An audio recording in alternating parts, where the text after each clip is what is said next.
¿eh? Vamos a hablar de esta otra novedad también, que tiene que ver con la segmentación, los ajustes en las tarifas, la quita de subsidios. ¿Se podía seguir sosteniendo este nivel de subsidios en Argentina? Difícil, ¿no?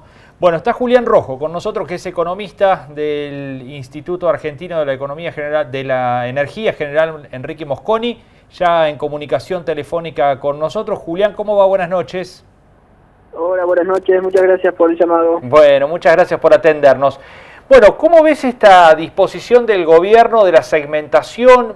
¿Crees que va a haber algún grado de dificultad en determinar fehacientemente quiénes sí y quiénes no?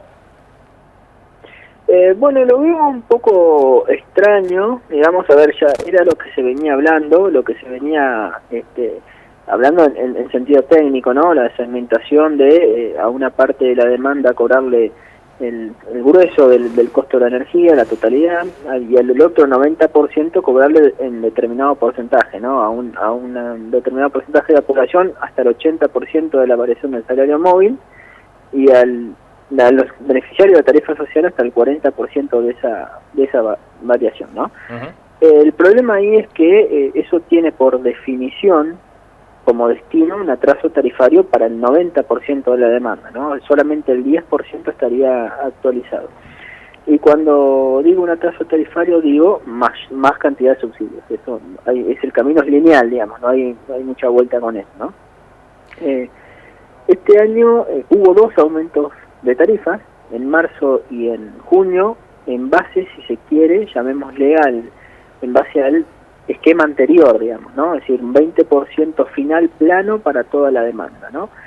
Eso nosotros vemos en los datos que no ha tenido mucho impacto, no ha reducido considerablemente los subsidios. Habrá que ver en los próximos meses si sigue teniendo algún impacto, pero en principio no tuvo el efecto que se buscaba, ¿no? Que es una reducción más o menos significativa del peso en las cuentas públicas.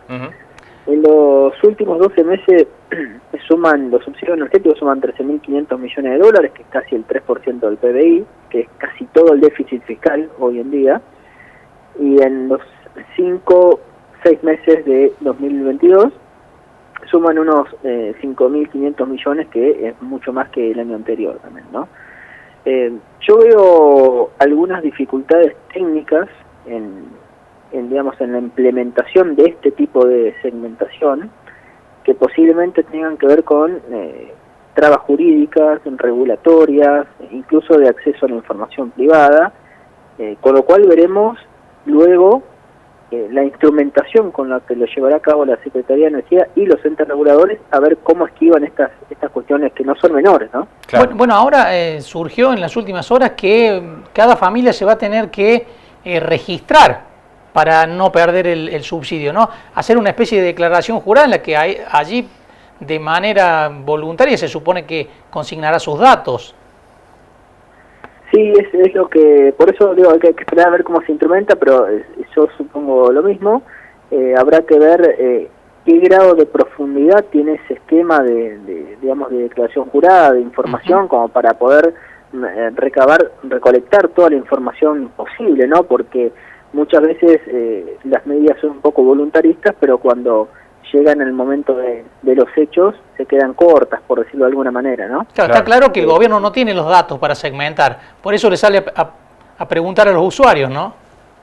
El gobierno tiene pocos datos, tiene los datos de la base Sintis, que es la base de todo el país, pero no tiene mucha forma o no tiene una forma directa de discriminar a el 70% de la demanda que no entra en la tarifa social, pues, digámoslo de esta manera, ¿no? Claro.